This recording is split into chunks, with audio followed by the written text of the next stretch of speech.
Roger Perry, welcome to the Forward One podcast. Thank you. Super grateful to have you here. And you're just a guy that exudes gratitude, grace, professionalism. I always say, like, everyone I ask about Roger, they have the same reaction. Just a pleasure to work with, so professional and just a great communicator. And I think that means a lot. I know it means a lot. And it's not a standard thing, unfortunately, in our real estate business. That's for sure.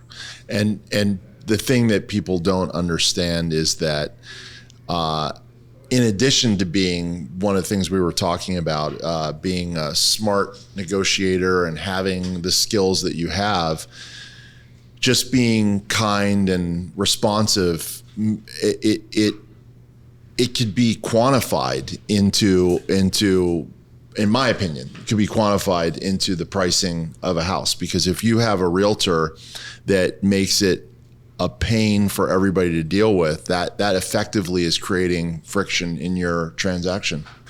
So I know that you started in the clothing business, right? Did. Well-dressed man. I know, for sure. Thank you. Yep. Thank you. Yep. I did. I had a larger company that I broke apart and sold at one point because I had ill parents, and I wanted to spend time taking care of them. And I was telling you this earlier. I was buying a property with an agent who is currently active, which I won't name, and I wasn't happy with the service. And my stepfather said, "Why don't you just go get your license?" And I thought, never thought about that. So I did, and here we are. And that was how long ago? That was 16 years ago. Okay.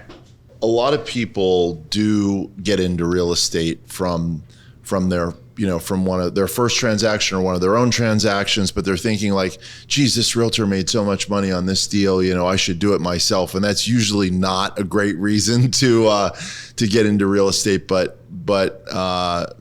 for you, a very different outcome. Yes. If you're in it just for thinking you're getting a big paycheck, then it's the wrong reason, as you say. You have to be in it because you love it, because it is not easy. You're not playing golf, having lunch, going shopping, and then taking a call. Oh, I sold something. It doesn't work that way. It's constant farming, constant communication, keeping in touch with those that you haven't spoken to in years, keeping them on a list, keeping them on a drip system, if you will. And this is not an easy job, and it's not for the faint of heart or stomach. So, that's for sure. And let me ask you this. So when you got into it 16 years ago, if you can say, like, what was your expectation, if you can put yourself back then, in terms of, was this going to be a career from day one? I'm going to see how it goes. Like, tell me a little bit about that perspective and that expectation back then. And then I would just say, come full circle, and how has it played out relative to that? When I first started, I was a bit intimidated.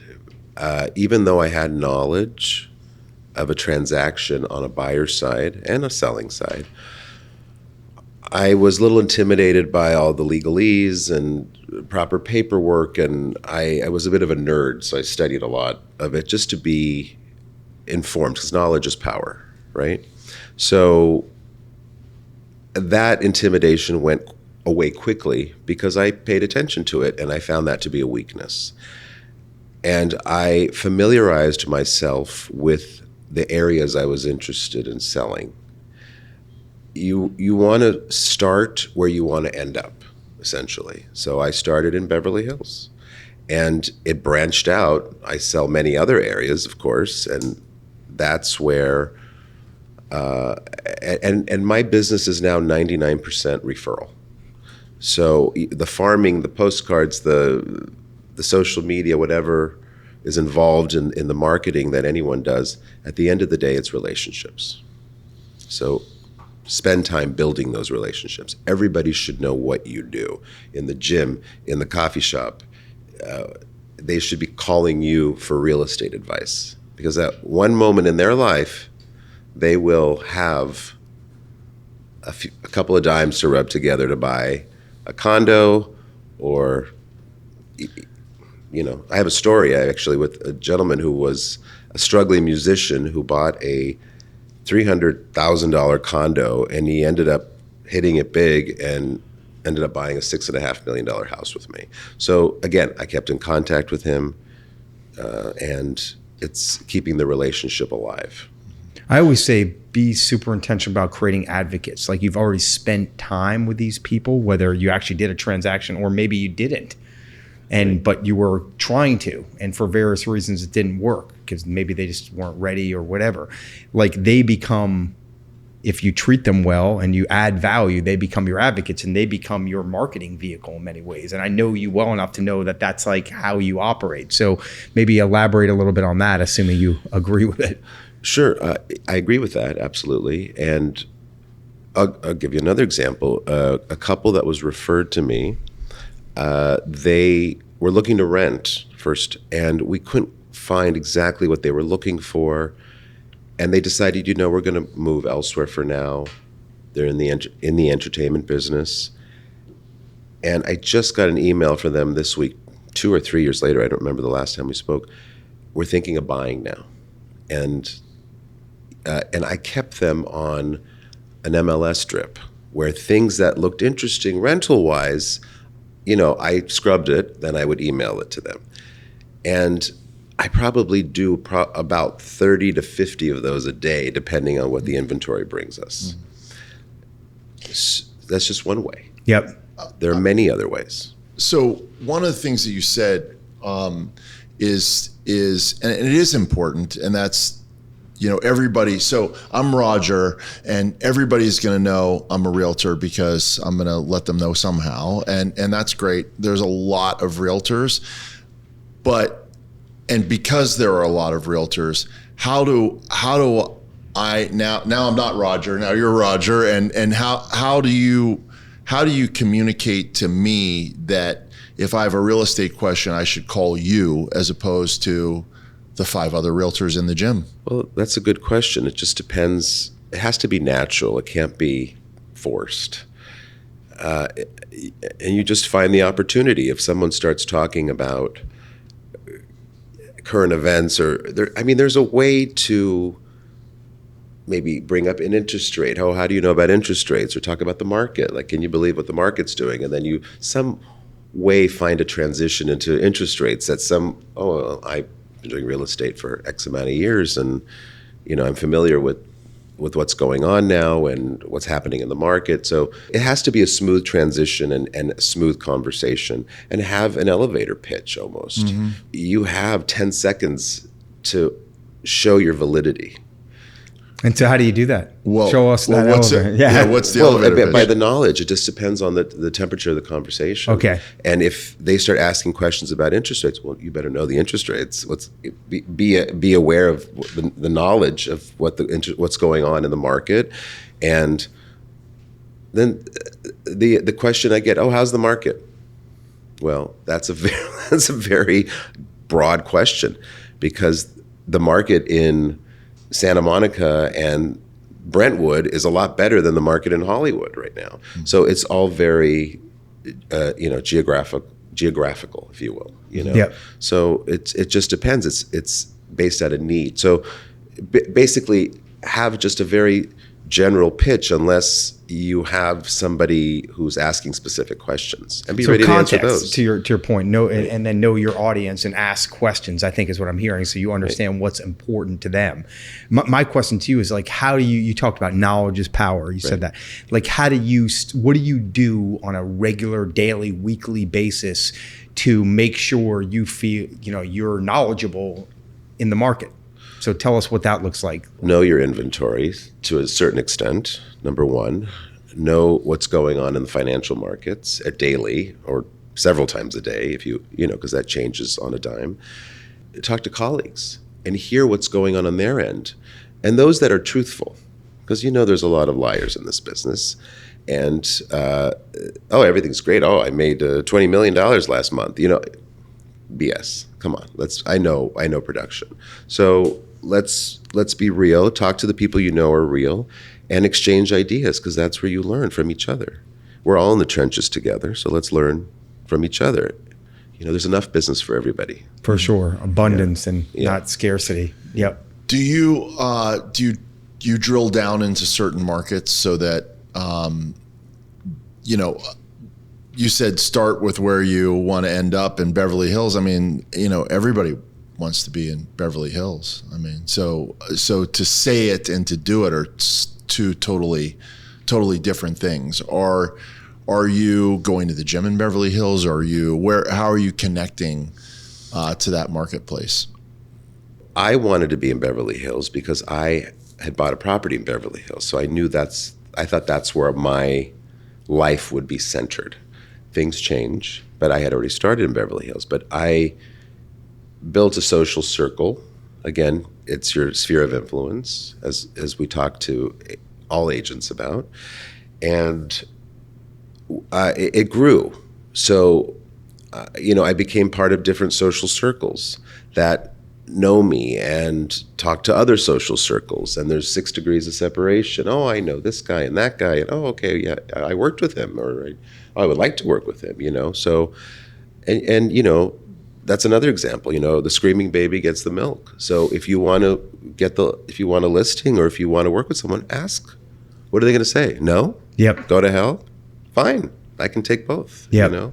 Just be prepared for the worst, and if something good happens, congratulations. Yeah, you have to ask for the. Yeah, if you don't ask, you don't receive. That's right. As I always say. That's right. And you can't be afraid to ask, and you've got to be willing to ask, knowing you can deliver something of value, which I know you feel that way, and you do, and that's your track record, from the preparedness, from the knowledge, and the resourcefulness to get it done regardless of the inevitable challenges. And coming from a place of strength where you know that you're going to do a great job representing a client. So therefore you can say, I can just tell how earnest you are, that when you're saying, hey, why don't you list your property with me? You're saying it with the underlying, knowledge that I'm really going to do a great job. Sure. With this. And I think it's also how you present yourself. If you come across as a sloppy person, that reflects in people's opinion of you. If you come across as a well put together person who seems educated and knowledgeable, they will lean on you. Customers can find properties online for the most part. They want that added value from you. And what is the added value? Is to hold my hand, take me through this transaction, and if you can find me some other properties that I don't see online through your network, that would be added value. It's the ability to instill confidence in them. And part of instilling confidence in them is being confident in yourself. And part of being confident in yourself is being prepared and knowledgeable, right? So that and people feel and sense that. And to where you also said, just being authentic, right? Don't tell people what you think they want to hear. Tell them the truth. And sometimes that's not easy, but the right people respect you for that. You said that 99% of your business was referral, but I'm guessing that includes repeat business. Yes. Repeat business, you did a great job. And I butcher the number because every year it's different, but it's really all the same. And, National Association of Realtors does a survey. They ask a bunch of questions, and sort of one of the bottom line questions is, did you enjoy your experience with the realtor enough that you would use them again? That number comes in the 85%. Yeah, mid 80s. It could be 82. It could be 86. Depending on the year. And then they'll track it, and the number of people that use the same realtor is in the mid to low teens. So like 14% or 11%. And of course, some of that is now my son is a realtor, or my niece is a realtor, or whatever it is. You're going to get some drop off there for sure, but a lot of it is the follow up and follow through. And do you use software? Do you use what sort of system? Because you're talking about staying in touch with your clients is so important. There are a few things. I mean, obviously the MLS is a great resource, and we do use a software system that we mail out to and we advertise with. And we also I've gotten to a point where we have an annual holiday party, and we probably have about 600 or 700 people on our list that we invite. And a lot of repeat people come to this party. It's a black tie party. We do it for the holiday. It kicks off the season, and people love it. It's like the party of the year. They love it. And generally we get somewhere between 2 and 250 people that attend. And they get, especially the ladies, they love to dress up, put their jewels on, their whatever, and come and dance and drink and just have a good time at our home. Yep. So that's another way that I get more business. And then these people will pull me aside at the party and say, I want to talk to you about selling this property and this property. Just off that, from one person alone, we did 3 transactions last year. And there's several others, but not multiple transactions, just from the one, And we keep the loyalty that way too. And because a lot of my clients, they get called by other agents. There's a lot of snakes out there, let's be honest. And they know the property's listed, but they call my client directly. It's easy to get people's contact number, these online, title, what have you. And because of the loyalty and the way I treat them, call my agent.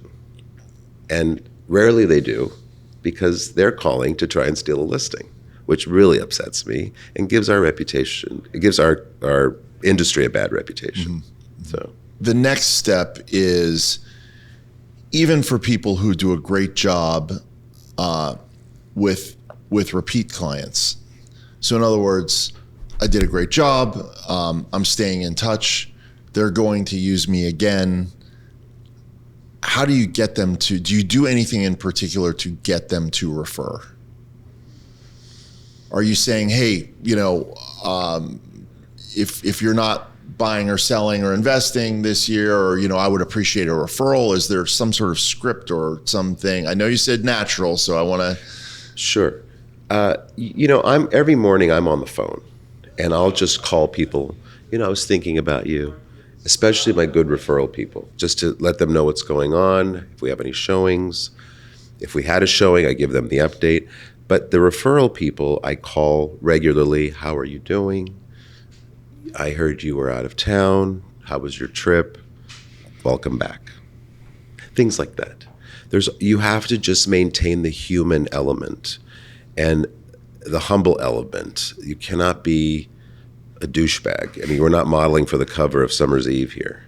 You want to be you want to be humble, and even when they come back, thank you for thinking of me. We appreciate that. Gratitude. And then they know I'm in the right hands. If you're like, yeah, of course you're going to call me. I am. Look at me. Look what I produce. Like, who are you? What? Like, nobody gives a shit. Nobody cares. At the end of the day, we're hawking properties. That's what we're doing. So there's nothing special. It's just bring the knowledge that your client needs to get them through the transaction without a headache. That's the bottom line. So let me ask you this. You said in mornings you make calls. Tell us a little bit about your schedule. Is there a routine? Is there consistency in your daily schedule? Because I think that's an important thing for our audience to understand.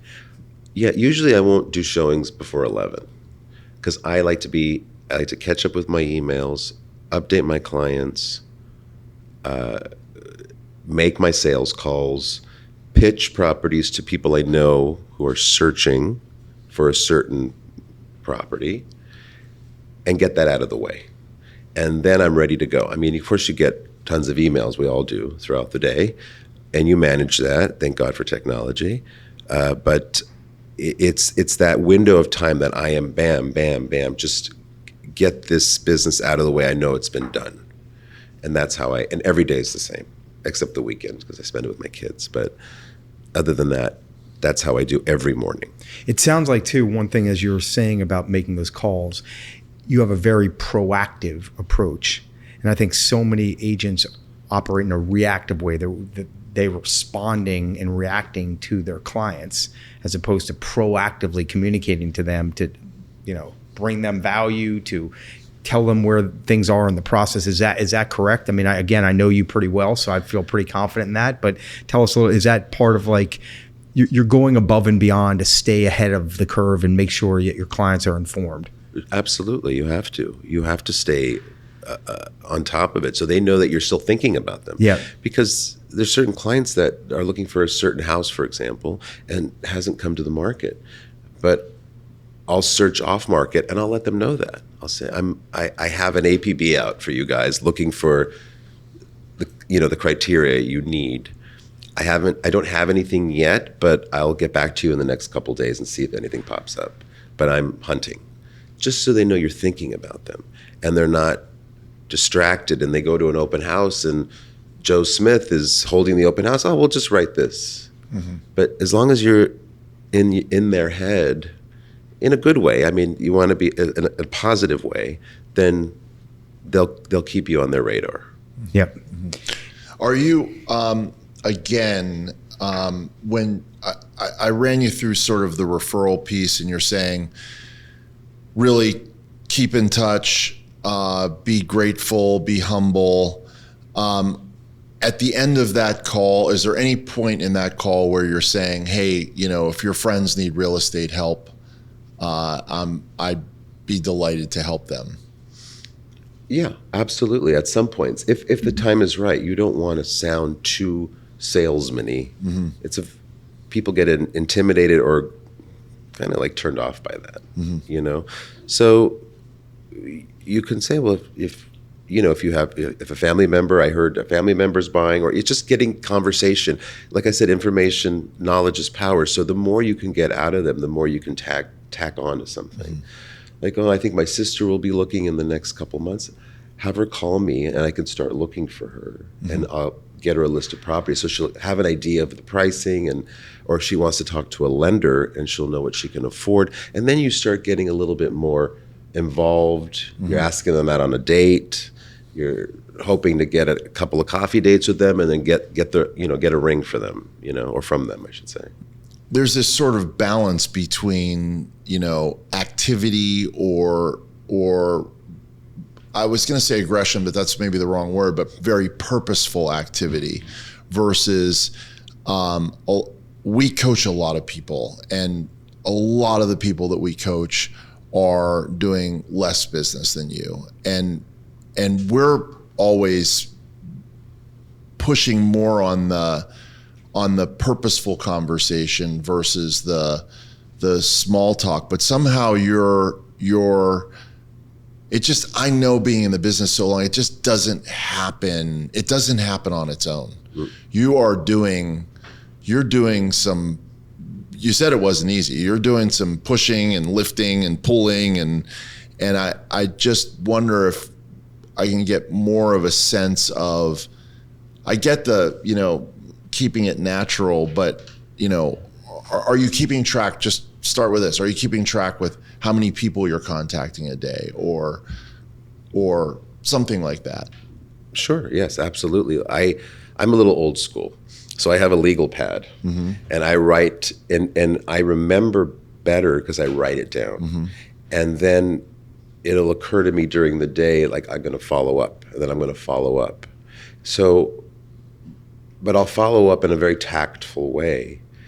I'm trying to think of an example that happened recently. For example, there was a couple looking for a condo for their daughter, and then they went silent. And then I heard that they were looking again, because, again, I have good relationships with a lot of agents. You want to keep good relationships. That's another side note. And they said, your client came in. They mentioned your name, so they called me, which I thought was very lovely. And I called them right away. And again, I have my legal pad. I have their information there, so it's just easy for me to access. And it's alphabetical, So again, I'm a little old school, but it works for me. And I think what you're asking me is, what is my call to action to get them to mm-hmm. act? Sure. And it's on a case-by-case basis. And you have to know how hard to press them. Some people, to press. Like, if you don't write this now, you're going to lose this house. So I suggest putting it in writing.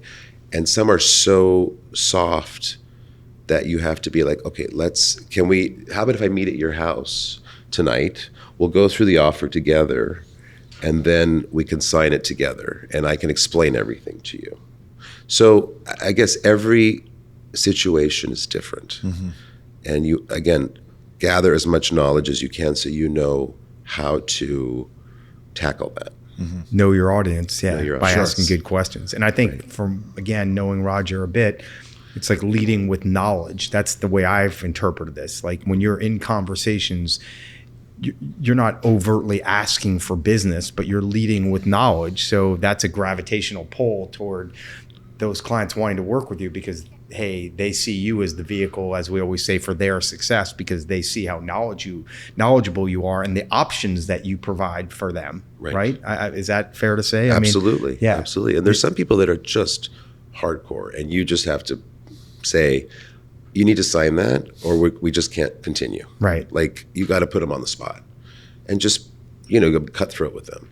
And other people, you just have to, come here, let me coddle you. Can I get you a bottle? Right. It just depends who you're working with and their level of knowledge, because they may be, very knowledgeable of what they're doing, and they've done multiple transactions in their life. And there's like business managers know what's going on. So you have to be like, I need a signature and I need it at 4:00. Done. If you don't get it, you lose it. That's end of story. Or, it's 4:00 is the deadline. I'm happy to come over there and get the signature from you. I can send it in DocuSign, whatever's easier for you, but we do need to, it's just who you're talking to. It's just two different audiences. So it's just you're picking your tone. Yep. So let me take a step back for a minute. Sure. 16 years in the business. I guess two questions I have. Give us a sense of what the current business looks like, so our audience has a sense of who they're speaking with. We know that, but we want you to. And then the second part of that is like, when do you recall a time when you felt like, okay, this is my career, I'm confident in what I'm doing, I've obviously always striving to learn and improve. Like, when did that happen? So let's just start with like, what's the current, last year, last 2 years, annual level of business, however you want to define it. I think with what's going on in our world today, it's so erratic and there's so much uncertainty that, like the stock market, it goes down for 3 days and then it goes up 1,200 points. It's like, it's a roller coaster ride. So some weeks or some week, for example, like my phone, like no appointments, like what's going on here? I need to like generate. So I need to activate my other, behavior here. Let's get on the phone. Let's go. And then there's other weeks I can't breathe. Like, I'm double booked. I can't, I don't know. And there's no rhyme or reason to it. So you just have to roll with the punches in this business, because there's no, I'm getting a paycheck, this is how much I'm getting every month. I have to make that happen. I'm the boss.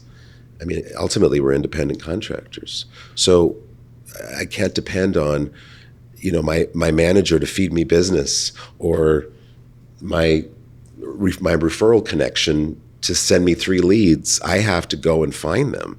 So I need to go and start getting on the phone. And that's what I do. Yep. Have conversations with people. I'm here. Yep. Call me. Yep. What was your productivity in the last 12 months, roughly? As far as the gross commission? Yeah, well, however you want to define gross commission, close volume. Well, generally I'm somewhere between like 35 and 60 million a year in sales. I would like to go higher than that, and I keep pushing myself. And I hate to compare myself, and I don't really compare myself to other agents, but then you see these much bigger numbers that other agents do, and you're like, like, I've worked with them before, and I don't see why they're doing so well when they don't. They don't know their ass from a hole in the ground. Excuse my language. Yeah. Sure. Yeah. That's all good. We've heard it. So I remember working with an agent who sent me an offer, and they are a big producing agent, and we had a conference call with the buyer and the seller on the phone just to make sure we had everything laid out, and they wanted to do that. It was per their request. I jotted all the notes down, the points of the deal. I emailed the points of the deal I was representing the seller at that time, and the offer came back completely wrong. to the detriment of her client. And I was shocked. I went through it with a red pen, and I circled like, this is wrong, this is wrong. And I almost put an F at the top of it and circled it because I just wanted to be an asshole about it, because it was just, I gave it to you on a silver platter. It's like, and this is a top producer. I mean, she doubles than what I do. You know what I mean? I was shocked. Yeah. And I would not want her to represent me. Yep. My answer to that is that we see it all the time. Oh yeah. Is that agent is better, maybe by definition, at getting the clients than serving the clients. And that's where that's where that purposefulness or reorganizing. Okay, so for example, we don't just coach, junior agents. I'm coaching some very senior agents also. And one of the things I start with, which is a fun exercise, is going through, I would take like 4 years, because the years have been weird, but take 4 years, like write down every deal that you did in 4 years and where did it come from. Now, in your case, that might not be a huge surprise because, like you said, mostly referral or repeat, but maybe the number of repeat versus referral would shed some light. I've actually never done that. I've never done that exercise with someone when they didn't come back. And some people are like, I pay no attention to my numbers. Other people are all over it. I've never done that exercise with somebody. They didn't come back and say like, I found like 1 or 2 big surprises from that. And that's just a starting point. And then looking at the activities that drive the business that you currently have, and then which activities would drive some of the business that you'd like to have that you don't have, and reorganizing that in a way, because it's an unpleasant question or an unpleasant realization, and people will say like, oh well, I want to do twice the volume. I'm like, great, just keep doing what you're doing and work twice as many hours. Like, but wait a minute, I already work 10 hours a day, like 20 hours a day is not possible. I'm like, okay, well, we got to reorganize then. We've got to figure out which, what piece could you delegate, or where could you be more effective? Or actually it turns out that I had one client, it's not an issue that you would have, but I had one guy that I coached who does a great business, and it's in he is selling where he lives, and the price point is lower perhaps than he would like. We went through his list, and his retention was higher than anybody I could imagine. Oh, the first thing, when I look at that list, instead of necessarily trying new things, it would be, let's see how much you're maximizing. So you're getting 70% of your business over here. Is that maximized? Because if that's not maximized, let's just go ahead and do more of this over here. And his retention was crazy.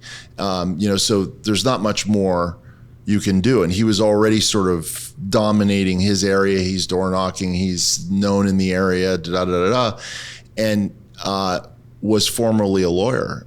And formerly a lawyer, went to USC. I'm like, where are your friends? And he's like, well, my friends are living in Bel Air or Brentwood. I'm like, well, how much are your friends' houses? Oh, my friends' houses are $5 million to $10 million. I'm like, why aren't you chasing your friends? And why aren't you talking to your friends? And he just did not want to go there. And I have a sense that you're polite and gracious and humble, and there's also the killer is inside. There's no question. Right, but you want to be a smooth person too. You don't want to be, and I tap into all that.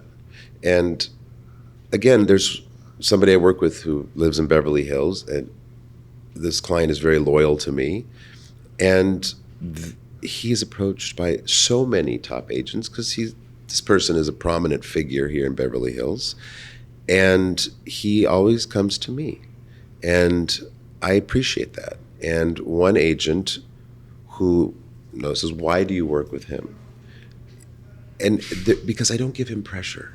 I don't push him. I don't make him uncomfortable, because I know how he is specifically.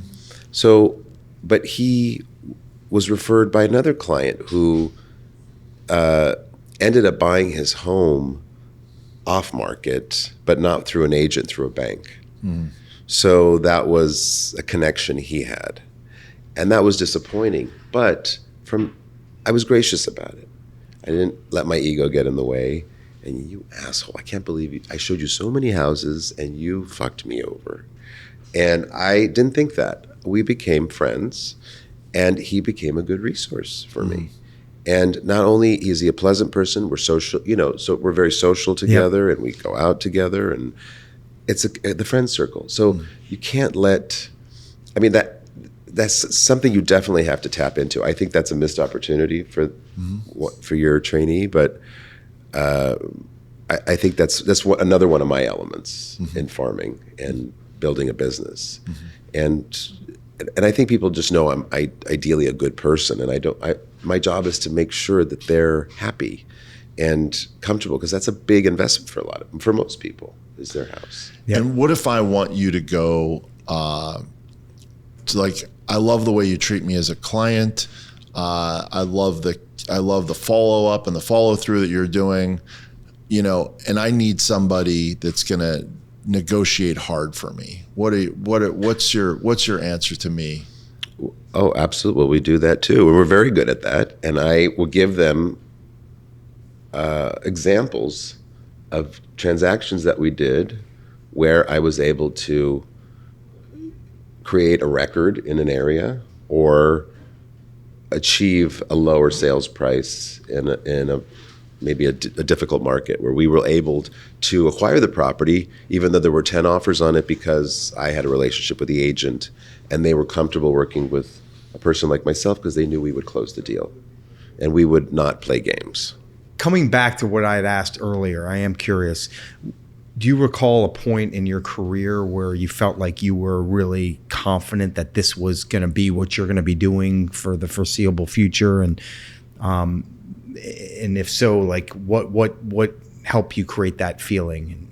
I don't think there was this revelation. I think it was just something that I was familiar with and I was good at. And for the longest time, I did not even pay attention to my numbers. I just was trying to be like a machine and go and juggle 10 things at once, because that's what we do as realtors. We juggle an escrow, showing properties to new clients, farming, relationships, so on and so forth. There's a long list of things that we do.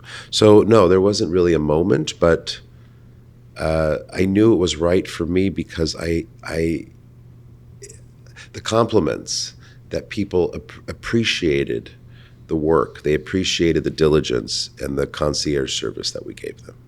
And I was going to ask you, I think you just answered it, but let's just what gives you gratification? It sounds like it's just the service, the relationships, what keeps you motivated in this business? Because it's a grind, and if you don't enjoy it in general, you're not going to stay consistent. You're not going to be extraordinary like you are. So what motivates you? What gives you gratification in this? I think it's when maybe it's a childhood thing. Maybe it's just the approval, it's just someone saying, thanks for doing such a great job for us. Maybe that's something I need to work on. But I always say, can you get my shrink on the phone? Everyone wants to feel recognized and acknowledged. To what degree and what form, whatever. That's human nature. Yeah. So people want to feel appreciated. There's no doubt about it. Yeah. So, and I guess that's a good thing, because it just drives you to continue to raise the bar and provide an exceptional service and experience for your clients, right? So you can get that acknowledgement, right? Absolutely. It's important. I think, especially when you do a good job for them, oh, thank you for this. And we help people set up their utilities, service providers, gardeners, pool people. It's all here's a list of everybody, here are their phone numbers. and you're set up. This guy comes on Tuesday, trashes on Thursday. You know what I mean? We have everything set up for them. And they're like, oh, thank you. Then we give them a beautiful closing gift. And it's just that cherry on top of the cake, right? Yeah. And I think they're so appreciative that I think that's what keeps me going. Yeah. You know? Attention to detail, going above and beyond, for sure. Absolutely. Yep. How many people are on your team? 10. Wow. And how does that break down? Because I know you have a director of operations. Yes, that's Shami. And then I have the buyer's agent lead, who is Rudy. And then we have other licensed agents who, and we Zoom now. We don't even meet in person anymore. So, after COVID, everything changed. And is that 10, is that the way it's been for a while-ish, that size? Has it become bigger? Has it become smaller in recent times? It's grown a little bit. Okay. I don't want to take on too many team members because I feel responsible for their success as well to some level. And they're great people. They're great agents. And it's a tough market, especially when you are not building those relationships. So I try to guide them the best I can, give them tools. But again, it's a competitive market. It's the buyers. It's more of a buyer's market, I feel now, and it's tough to get in there. And as we all know, buyers are liars, and they waste your time, and you've just spun your wheels for what? Is there? How do these agents, how do they come to the Roger Perry Group? Are you proactively seeking them? Are they coming to you? Some combination of the two. And then what do you look for when you bring someone on as an agent to your team? That's a good question. They seek us out. We've asked them to sit open houses for us. That's the main way. And they appreciate the way we treat them. And we give them the guidance and tools, et cetera. So they ask to join the team. As far as, I'm sorry, what was the next question? If you look at the people that have performed the best, whether now or in the past, what are the attributes that you look for in a successful team agent?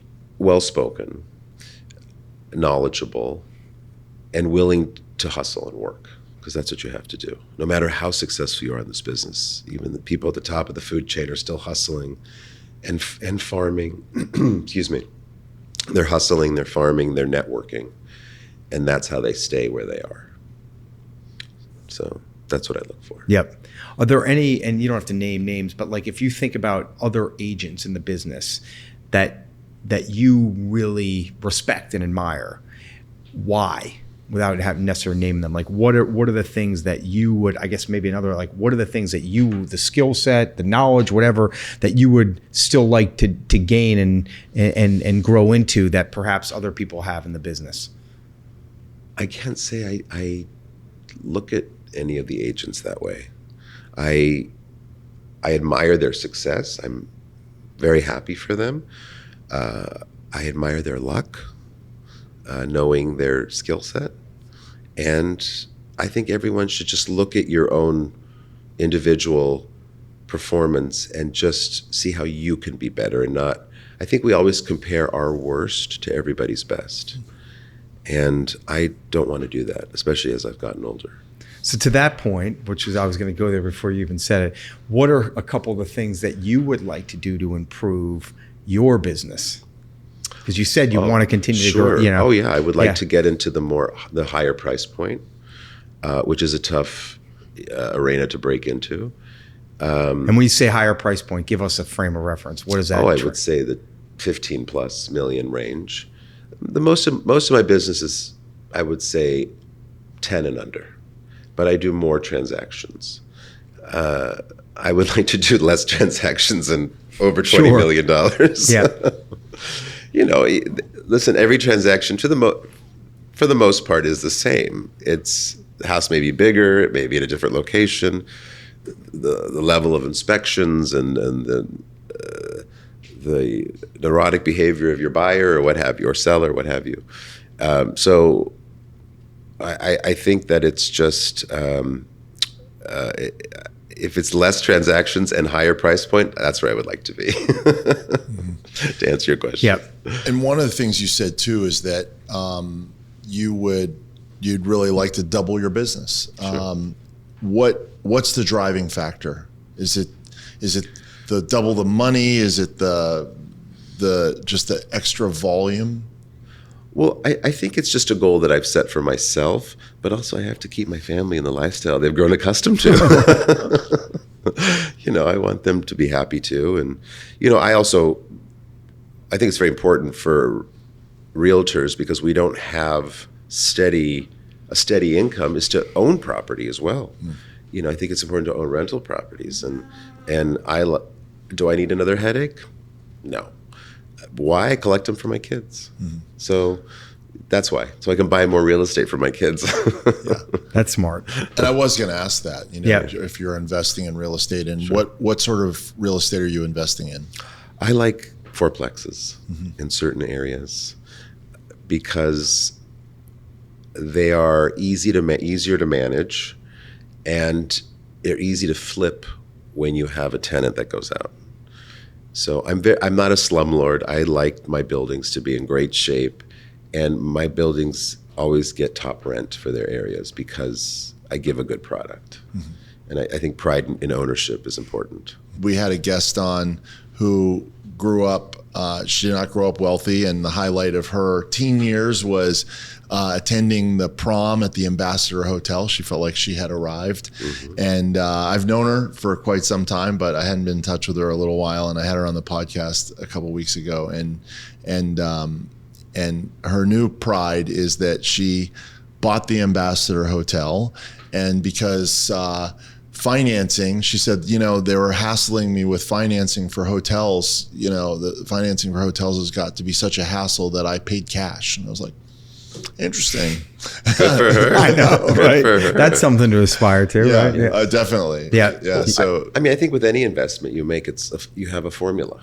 And if it's a profitable formula and what's achievable from the history of the area or a particular pocket, then that's what you follow. And everyone has their own formula. are you buying something that needs work? Sometimes, yes. For the most part, yes. Are you buying in emerging areas versus, so in other words, like the area like La Brea, Hollywood, where all the art galleries have popped up, that's really an emerging area. Beverly Hills, not an emerging area. Right. Beverly Hills, Santa Monica, all those places are difficult. West Hollywood's tough with their tenancy. I think you have to follow the money, and where is the money going? And these big companies, for example, like Whole Foods, Erewhon, they spend a lot of money in market research. And why should I reinvent the wheel if they've already done so? So it's good to look for certain types of gentrification and the integral part of an area, and then that's the right spot. Yeah, I love that. I mean, it's the notorious, probably what you're thinking. Burger King. But yeah.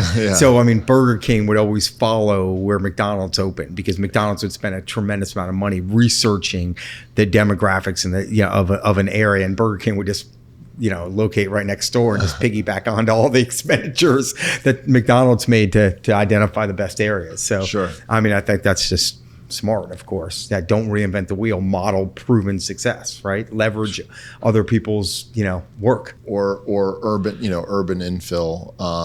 It's always in where we live, wherever it would be in our area. I just think property values over time they just go up.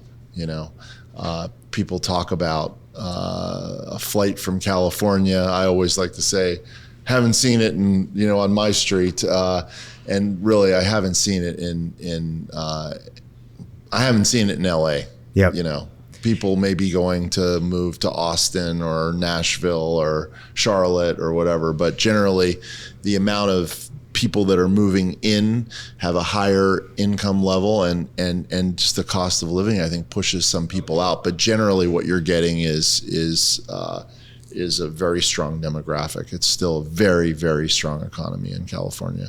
Well, the cost of living in a lot of these destination spots is now going up. So I'm hearing people coming back. Not in droves yet, because I think we're still trying to, with our current administration here in the city, trying to get up. We're still, limping a bit here. But I think in the next 5 years, we'll probably see an inflow of people who have left are now coming back, because this is a great town. It's amazing. I mean, we're going to get kind of weather like this, the diversity, the cultural, like restaurants, stores, the neighbor. I mean, I get my Amazon package the same day. Right. Yeah. I mean, you go to Montana, you don't get it for 3-4 days. Right. I could drop dead by then. Yep.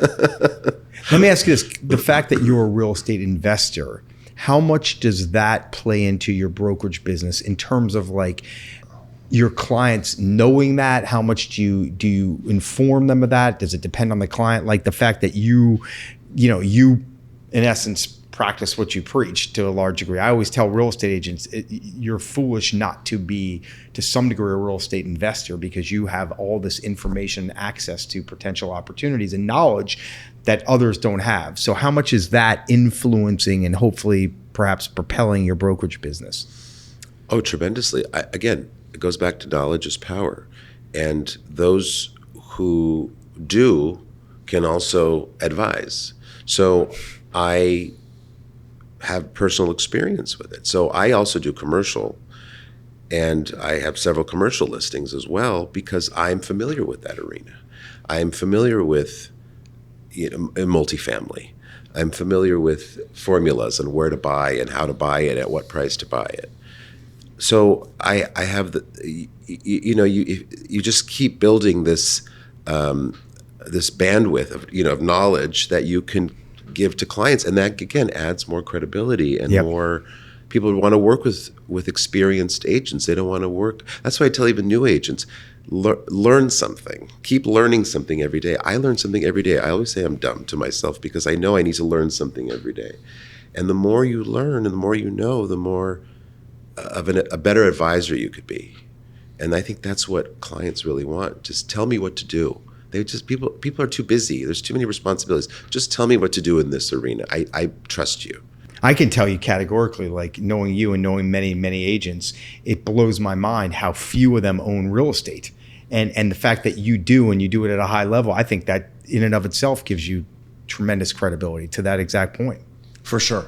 Yeah. And also, I use the house that I live in to build wealth. And Josh and I we both like to build wealth, a lot.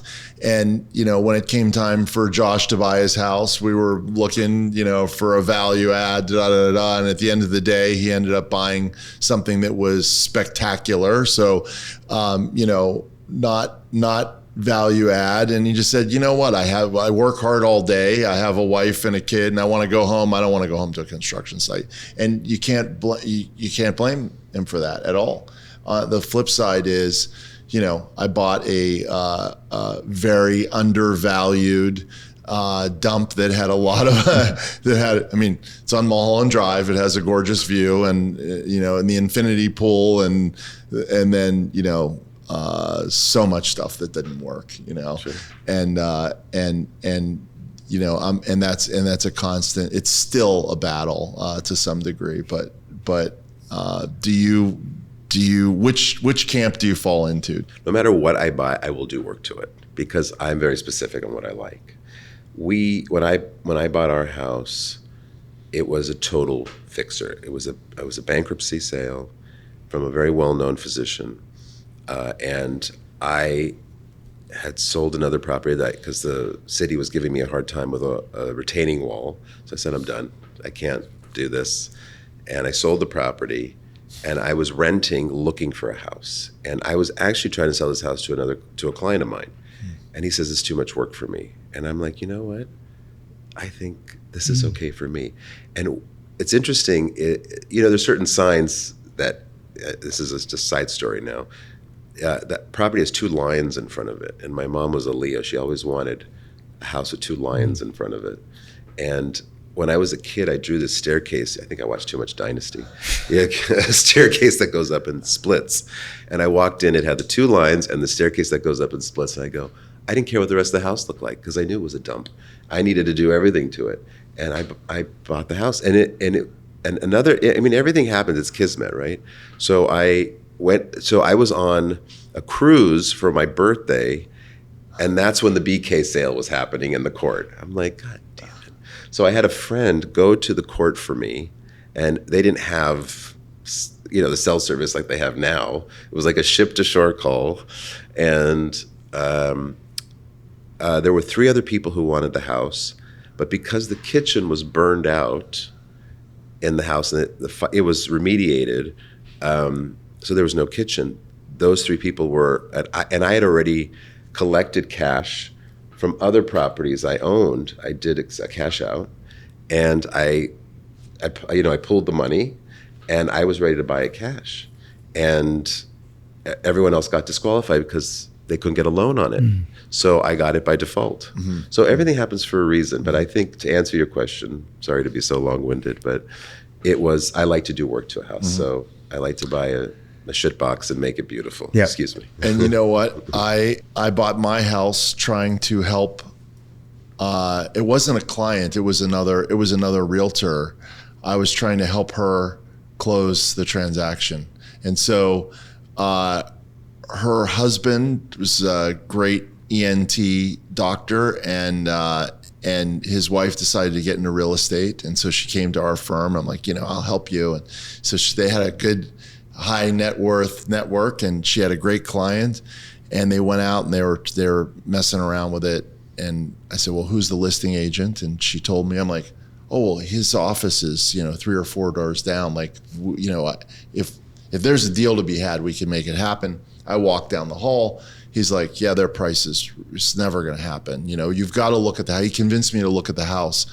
And when I saw the house, I saw the view and how unique it was. And I went back to her and I said, you know what? Get me on the phone with your client, because by the time I'm done with your client, you'll have the sale done, because I'm sure of this one. And she went back to her client. I never did get on the phone with the client, because she went back to her, and I said, why is this offer so low? Is it because maybe they can't afford it, And she said, oh, no. They have plenty of money. I'm like, okay, get me on the phone. And then it didn't happen. And I called her back. I said, okay, well, what happened? She said, you know what? We're off to looking at other things. They just don't want this kind of a project. They want move-in ready. They can afford it, whatever.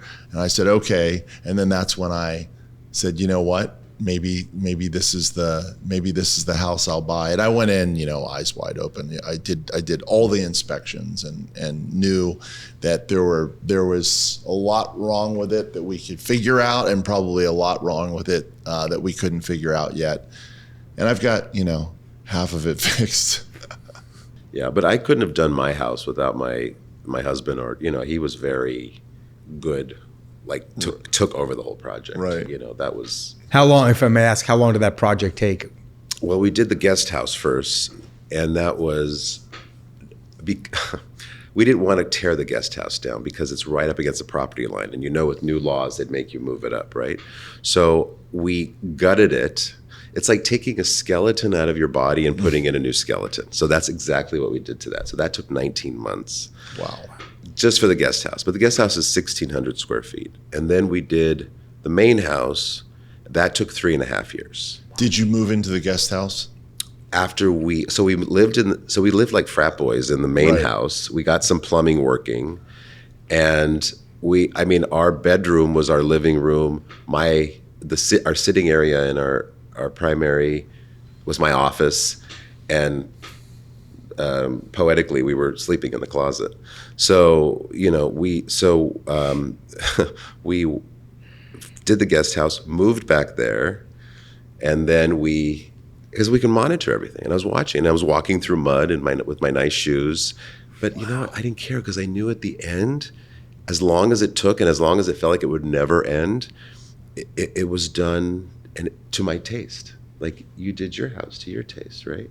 Yes. And I don't want to move. And I had blind offers because we were published in the Wall Street Journal. So we had a blind offer on the house. And we thought, where would we move? So maybe the Palisades. Well, that was before. I'm glad we didn't do that. But a lot of people suffered with that. But, you know, I'm glad we stayed. And I just love our neighborhood. You know? Yeah. Well, that's some serious discipline and foresight. That's cool, you know? And I had an offer for $1 million more than I paid in escrow. I was still in escrow, and I got an offer from agents that were, you know, that I'm friends with, and they were like, oh, we have a celebrity client and they want this house. Well, you know, how much? And it kept going, you know, and they're like, you have to have a number. And they eventually offered $1 million. And I said, look, I know what's out there, and the number for me is so obnoxious that you could, there's great stuff you can buy for the number that I would want. So I don't want to insult you with an obnoxious number, because I said no to the $1 million is like, I had already sold my house. I had a daughter at the time that was a senior in high school that didn't want to move to begin with. And I'm like, okay, so it's going to be a short-term gain in my tax bracket. I'm going to get murdered on the $1 million, and then I'm going to be homeless. Then I'm going to be spending money on rent, as opposed to moving into something that had, that had amazing potential. So this goes back to what you were asking, which is, being an investor, what does that bring to the table, right? So that thought process comes from knowledge. Mm-hmm. It comes from experience, right? So you basically put that all out in your head. You laid it all out in your head, and you knew that was not the right decision for you to sell that house, right? So I think another thing that comes with that is instinct, right? So when you do, you learn, right? So the instinct is another thing we give clients from our own experiences. Mm-hmm. So if somebody were buying a house in a similar condition, you can speak on that. Yes. Because you've lived through it. Yep. So you have that experience, and you have the instinct already. Like, I'm not going to sell it because this and that, and these are the implications, right? And that's the same thing. I wouldn't do that. I wouldn't, because, for example, I wouldn't buy that building. Why? Because you have 3 tenants that are paying way below market, and no one's moving out right away. If you have 1 paying below market and you have 3 that are empty, okay, fabulous, because you can get market rents. Keep them empty. I'll get you the market rents, and then we'll deal with this low-paying tenant later, and we'll figure out how to make your cap better going forward. Yep. So there are ways to do that. And how do you know that? Experience. Mm-hmm. Doing yourself. Mm-hmm. Yep. So that's the added value. Yep. Mm-hmm. As a person who's been in real estate for 25 years, and actually the brokerage business 25 years, investing for 30 years, I still called my realtor friends, like, tell me what you think. And even a couple of them that I trust so much, my business partner, who has great investments and great instincts and everything, and he said, we went into the house and it has like 1 million overhead lights, the cheapest overhead lights you could buy. There was no dimmer on any of them, and it's like, we went at night, we turned the lights on, and he was like, oh my God, and he just said, you know what, run, and then I called one guy who was working for me at the time. And it's the same thing you were talking about, being kind, being nice. He doesn't work with us. Amazing realtor. He was just on the podcast. I had to remind him because it's such a small moment in time for him, but a big moment in time for me. And I knew that he worked this area, and he knew it like the back of his hand, and he represented developers and all that sort of thing. And I called him on the phone. I had trouble getting him on the phone, and he's so gracious. He'll always pick up, and I had to call the manager and say, It's Dennis, right? It's Dennis Chernoff. I don't mind. I don't mind mentioning him because he did. He was just on the podcast, and what a great guy. And I couldn't get Dennis on the phone, which is very unusual. I called the manager. I said, "Is Dennis mad at me? I've called him. He won't call me back." He's like, "Dennis was on vacation with his wife in Hawaii for a week. He's been back for 1 day is probably why." I'm like, well, I need to talk to him. And I had him on the phone for probably 5 minutes. And I told him the house. He's like, okay, I know exactly the house. And he said, how much is it going to cost to get it? So these are all the things wrong with it. He said, how much will it cost to get it up to, the way you would want it? I go, well, forget the way I would want it, but, up to saleability, a certain number. And he goes, okay, how much are you getting into it for? A certain number. And he's like, okay, no brainer. There's not a house on the market right now that has that view. If it were, this is how much it would be per square foot, buy.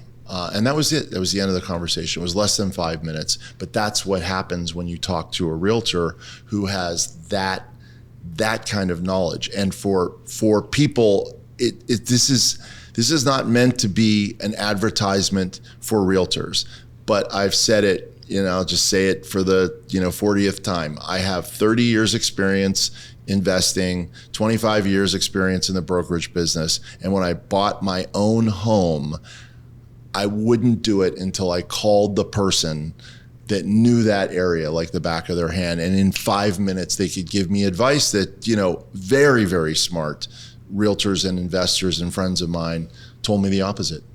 Yep. Well, that's relationships, whether it's with your clients or with other realtors.